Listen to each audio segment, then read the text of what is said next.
ایک دفعہ کا ذکر ہے کہ ایک جنگل میں ایک چڑیا اور کوا رہتے تھے۔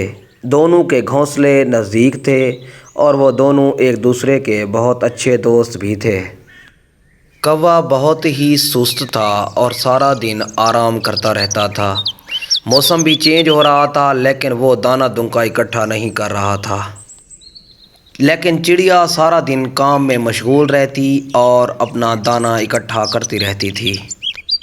چڑیا کوے کے گھونسلے کے پاس جا کر بیٹھ جاتی ہے اور اسے کہتی ہے، کوے بھیا ناراض نہیں ہونا، ایک بات کہوں، موسم تبدیل ہو رہا ہے، بارشوں کا موسم آنے والا ہے، تم بھی دانہ دنکا اکٹھا کر لو۔ میں نے بھی دانہ اکٹھا کر لیا ہے۔ تمہیں پتہ ہے پچھلی بار تم نے دانہ اکٹھا نہیں کیا تھا تو کتنا مشکل وقت گزرا تھا تمہارا۔ اچھا تو تم مجھے باتیں بتانے آئی ہو کہ تم نے اکٹھے کر لیے ہیں؟ ابھی بہت موسم پڑا ہے، میں کر لوں گا۔ کوے بھیا میں تمہیں باتیں سنانے نہیں بلکہ یہ بتانے آئی ہوں کہ پچھلی بار بھی تم نے دانہ اکٹھا نہیں کیا تھا اور پھر ہر ایک سے دانے مانگتے پھر رہے تھے، کسی نے تمہیں نہیں دیا تھا اور میں نے تمہاری مدد کی تھی۔ جاؤ مجھے نصیحتیں نہ کرو، ابھی بہت ٹائم پڑا ہے، میں اناج اکٹھا کر لوں گا۔ چڑیا کوے کی جلی کٹی باتیں سن کر واپس اپنے گھونسلے میں آ گئی۔ کوا دل ہی دل میں کہنے لگا، بڑی آئی مجھے نصیحتیں کرنے والی، اپنا دانہ اکٹھا کرے۔ وقت گزرنے کے ساتھ ساتھ چڑیا نے اپنا گھونسلہ بھی بہتر بنا لیا تھا اور اناج بھی اکٹھا کر لیا تھا۔ ایک دن چڑیا دوبارہ کوے کے گھونسلے میں گئی اور کچھ سامان بھی ساتھ لے گئی۔ آؤ آؤ چڑیا بہن، آج میری یاد کیسے آ گئی اور یہ تم کیا لے کر آئی ہو؟ کوے بھیا میرے پاس اناج موجود تھا، میں نے کہا کچھ اناج تمہیں بھی دے دوں۔ کوے نے ایک ہی دم سارا اناج ختم کر لیا کیونکہ وہ بھوکا تھا۔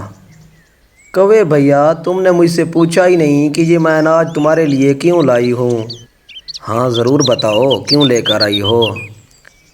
کوے بھیا میں نے اپنا گھونسلہ مکمل کر لیا تھا اور اناج بھی اکٹھا کر لیا تھا، اس خوشی میں آپ کے لیے بھی لے کر آئی ہوں اور تمہیں ایک بار پھر نصیحت کر رہی ہوں کہ تم بھی اپنا گھونسلہ ٹھیک کر لو اور دانہ دنکا بھی اکٹھا کر لو کیونکہ بارشوں کے موسم میں پھر تمہیں مشکل ہوگی۔ اچھا تو پھر تم مجھے باتیں سنانے آ گئی ہو، جاؤ جاؤ یہاں سے جاؤ۔ بارشوں کا موسم شروع ہو گیا تھا اور کوے کے پاس کھانے کے لیے کچھ بھی نہیں تھا۔ جب بارشوں کا ٹائم شروع ہوا تو لمبی بارشیں ہونے کی وجہ سے کوا خوراک بھی نہیں ڈھونڈ سکتا تھا تو اسے بہت سخت بھوک لگی۔ کوا بھوک کے مارے چڑیا کے گھونسلے کے پاس جاتا ہے اور کہتا ہے، چڑیا بہن میری مدد کرو، میں بہت بھوکا ہوں، کچھ دن سے کھایا نہیں ہے اور بارشوں کی وجہ سے اناج بھی نہیں ڈھونڈ سکتا۔ کوے بھیا میں اب تمہاری کوئی مدد نہیں کر سکتی کیونکہ میں نے تم کو کئی بار سمجھایا تھا کہ دانہ اکٹھا کر لو، بارشوں کا موسم آ رہا ہے، تم نے میری ایک بات بھی نہیں مانی اور نہ ہی گھونسلہ ٹھیک کیا۔ چڑیا بہن خدا کے لیے میری مدد کرو، میں بہت بھوکا ہوں اور بارش کی وجہ سے میں کہیں بھی نہیں جا سکتا، نہ ہی دانہ اکٹھا کر سکتا ہوں، میری مدد کرو، پلیز میری مدد کرو۔ چڑیا نے کوے کو اندر آنے کی اجازت دے دی اور اسے کہا، لو کوے بھیا کھاؤ اب، اس وقت میں نے تمہیں سمجھایا بھی تھا کہ دانہ اکٹھا کر لو اور گھونسلہ بھی ٹھیک کر لو لیکن تم نے میری بات نہیں مانی، آج تم اپنی حالت دیکھ لو۔